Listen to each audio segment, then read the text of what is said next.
everyone, welcome to Heart of Avocado. My name is Tapasia, and in today's video I'm going to be sharing my massive book stack.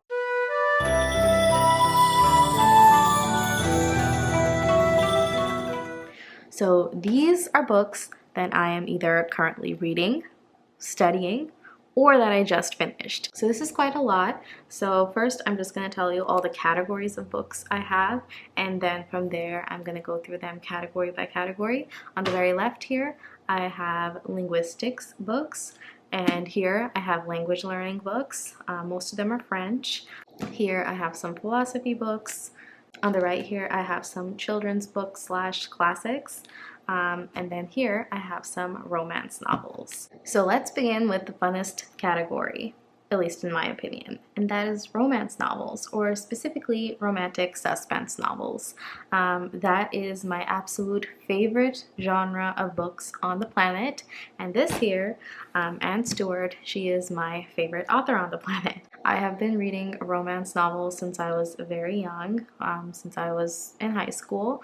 Of course, when I was younger, it was books like Twilight, The Princess Diaries, or the Mediator series by Meg Cabot, and all sorts of other books. But then as my tastes developed, I got into different authors. I think one of the first authors I started reading was Amanda Quick. Then I read authors like Amanda Ashley, Judith McNaught, who was one of my favorite authors for the longest time. And then one day I discovered Anne Stewart, and I have been obsessed ever since. I think she is the best romantic suspense author on the planet, but of course I'm very, very biased. And I've read a pretty hefty amount of her work. She's been writing for a very long time, and there are many of her books that are out of print and hard to find. So a few months ago, I decided to start kind of hunting for some of her older out-of-print books, specifically at like thrift stores, old bookstores, and I was successful in finding a few. This was one of the books that I'd never heard of before, and I found it. And there was another one called, what was it? Silhouette Shadows.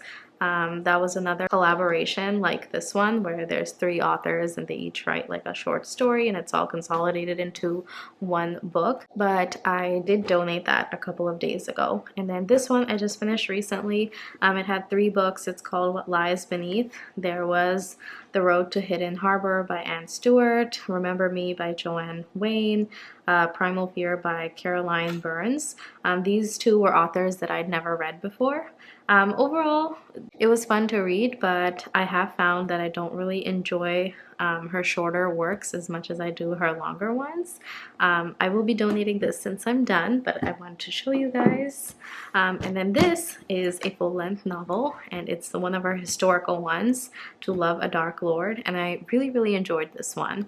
I wouldn't say it's one of my top favorites, but I think it's like one level below that. It was pretty fun to read. And I love Anne Stewart so much that I decided to do something that's maybe a little bit silly, but I printed off her entire bibliography recently, and I just did this like 2 days ago, so I haven't made much progress, but I want to highlight every single book I've already read.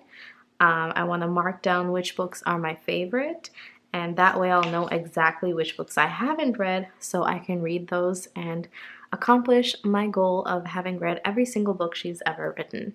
So that's something I'm working on. I've read so many different books that sometimes it's hard to place a name. Unless a book is my favorite, it can be hard to remember what the plot was just by the name. So even though I've probably read a lot of these books, I haven't highlighted them yet, just because I want to read the summary of the book and confirm that I read it or not. For example, I just showed you that I read this book right here, To Love a Dark Lord, and I know that in the future I'm totally gonna forget exactly what story this was. So I made a little note here of the main characters, Killeran and Emma, and then the secondary romance, which is Nathaniel and Lady Barbara, and I think that should be enough to remind me what the story was. And once I'm done with this silly little project, I'll know exactly which books I need to find and read. So yeah, this is kind of a silly little side project I'm working on. I guess from there we should delve into this stack of books right here, which is children's books. These two have little stickers because they're from the library. Let's start with this one. I have a bunch of books in my book collection that I want to read and I'm working on. I think the ideal book collection is kind of a mix of books that you've read and books that you want to read. So that's what my bookshelf looks like. There are quite a few books on there that I would like to read, and one of them was Anne of Green Gables by L.M. Montgomery. I used to watch Anne of Green Gables when I was in elementary school. Absolutely loved the show. In fact, one of my nicknames in elementary school was inspired by one of the episodes. So this is one of the books that I had on my bookshelf that I've been wanting to read.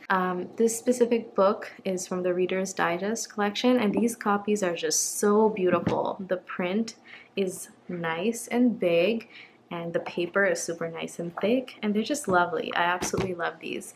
So usually I will get really beautiful copies of books like this from friends of the library bookstores.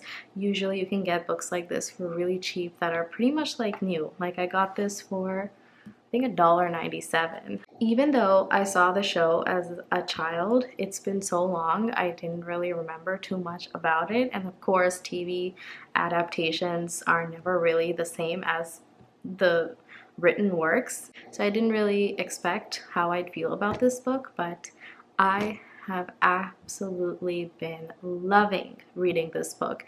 It has made me cry, laugh, and just go through an entire roller coaster of emotions. I think it is so well written, and I've been savoring it and reading it slow on purpose. Usually I can blow through a fiction book in one day, but I've really been wanting to savor this, and I think I've taken it a bit too far because I've been savoring it so hard that it's been a couple of months and I still haven't finished it. So I'm probably gonna finish this book this week, just because I think it's time for me to do so. But this has been an absolute joy to read so far. And then I was at the library recently, and let me tell you, I love libraries. I think everybody should have a library card, and if you have a library near you, you should go and support your local library. One thing I like to do when I go to the library is I always like to just go through the children's section just for fun, and sometimes I'll pick up a book out of nostalgia, or I'll just pick up a book that looks interesting. So this time, the book that I picked up out of nostalgia was one of the Magic Treehouse books. I used to be obsessed with these when I was in elementary school. So I thought I would get one that I hadn't read before, and I got number 30, Hurricane Heroes in Texas. I've just been reading a chapter here, a chapter there. I mean, this book is so short, you could finish it in like 45 minutes, but I've just been reading a chapter here, a chapter there, just for fun. The next book I have is this one. So you know how they say don't pick a book by its cover? Well, it's kind of hard to stick to that. So when I was walking through the library, this was on one of those little book stands, and it was on display. I just absolutely love the cover of this book. It's so pretty. I'm really into florals these days, and I've heard of The Secret Garden, but I've never read it, and it turned out there's also a movie, so I just picked it up and I'm like, you know what, I'll just read it. And let me tell you, I didn't know what to expect with this book. I didn't know what I was getting into, but it is now one of my most favorite children's books I've ever read. It was just such a joy to read. I will say that the beginning, it was kind of hard to read because it does have quite a bit of racism in it, in my opinion, specifically towards Indians. The main girl, Mary, she kind of grows up in India.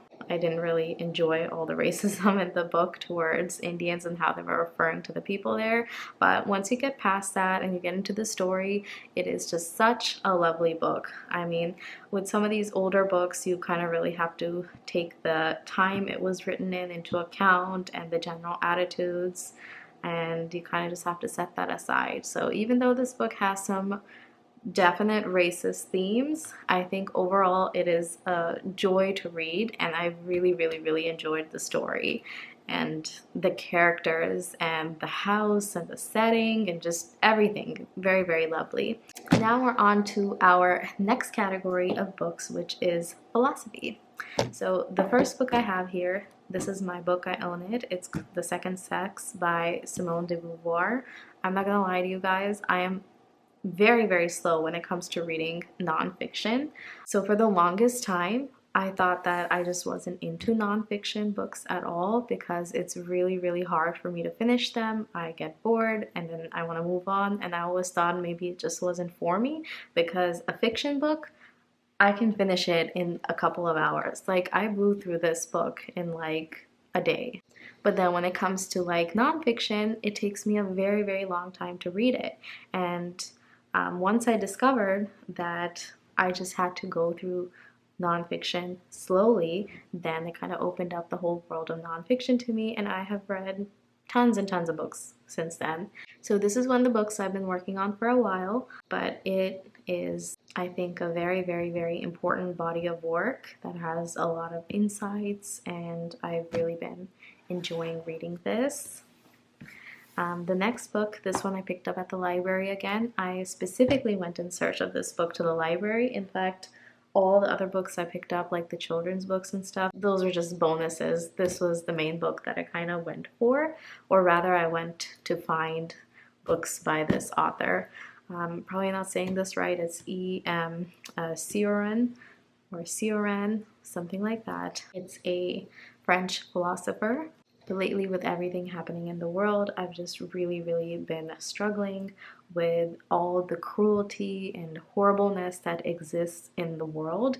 And I would say I'm pretty pessimistic overall. So I was just looking for something, some work of literature that I could relate to. And that's when I discovered this author, E.M. Cioran, and he was quite the pessimist, to say the least. I can really relate to a lot of the things that he wrote, and it's just been a very comforting read during this time for me. Next, we are going to delve into language learning books. So let's just start off with this magazine. This is called Champak. This is in Hindi, and I already know how to read, write, and speak in Hindi. The only problem is that my reading speed is just insanely slow. Like, I probably read at a first grader level or something. Like, that's how slowly I read. So I've been wanting to improve my reading speed and also my vocabulary and my spelling. I have a bachelor's degree in linguistics from UCLA, and one of the requirements for my degree was to be fluent in another language. You could either take a bunch of language classes or you could test out of it. So I decided to test out of Hindi since it's one of the additional languages that I speak. And I had to reach out to the Hindi instructor on campus, and she gave me some assignments, some project to do to test out of it. And for one of them, I had to read a story and write like a essay on it and kind of summarize it and stuff. And the only comment she left on my essay was terrible speller. So yeah, and I don't blame her. I'm pretty sure my spelling was really, really bad. So something that I really want to improve is my reading and writing skills in the language. Hindi is something that I didn't learn until I was around, I think, 11 or 12 years old. That's when I learned how to read and write in it. So my skills are not very good. So I picked this up. Actually, I hired someone to specifically buy me a bunch of very specific books in Hindi in India. I hired them from Upwork. They bought the books I wanted for me and they shipped it out to me. So this is one of the magazines that I picked up. This is a very famous magazine in India. It's like a children's magazine. It's kind of like equivalent to Highlights.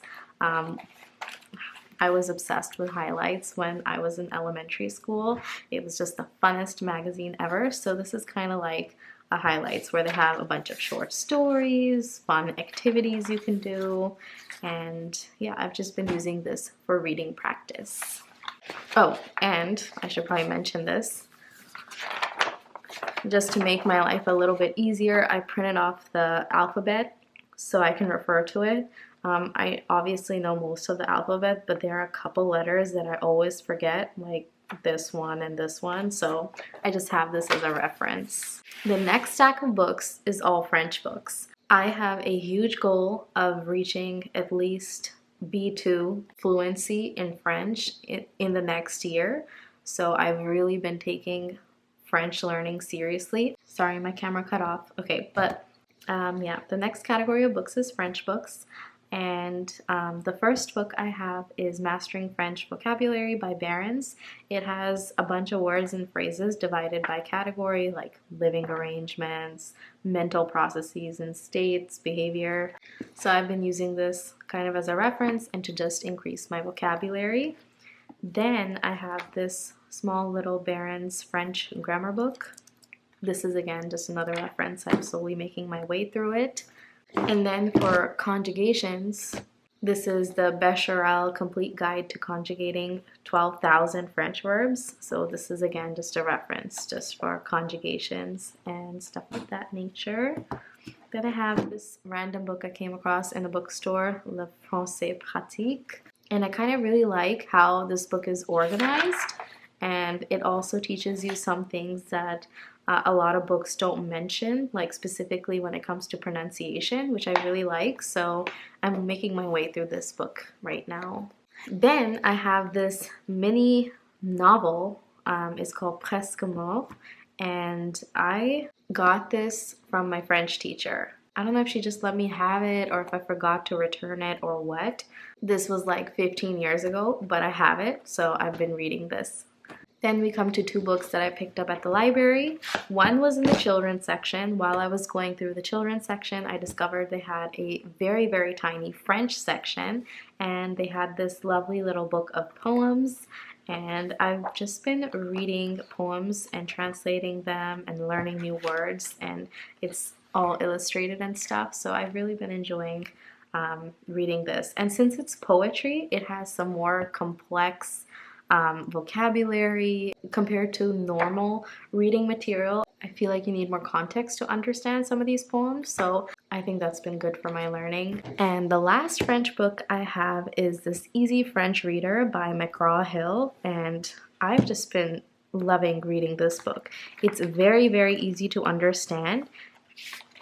It has like stories like Marc et Julie, and it slowly walks you through the story, and it gets more and more complex as you move through it, and it has little quizzes after each section, and I've been making my way through this story. I've really been enjoying this, and I would definitely recommend this. I think it's good for reading comprehension. With that, it is time to move on to the last category of books, which is linguistics. So there are a couple of books I'm working on. This is my book. I own it. It's The Language Instinct by Steven Pinker. I'm reading this currently and making my way through it, and I'm really enjoying it. And then I also picked up two books at the library. One of the books I picked up is this one. It's called Oh Brave New Words, Native American Loanwords in Current English by Charles L. Cutler. I just came across this in the linguistics section, and I just had to have it. I think it's fascinating how much vocabulary English has borrowed from all sorts of languages all over the world. So this is a book I'm really excited to read. I'm really looking forward to finding out which words in English originate from Native American languages and how that came to be. And the last book I have here is What Language Is by John McWhorter.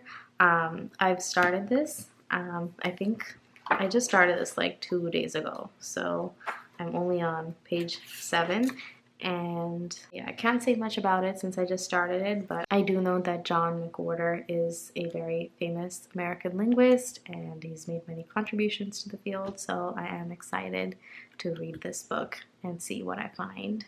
And that is pretty much it for my current reading stack. I hope you enjoyed it.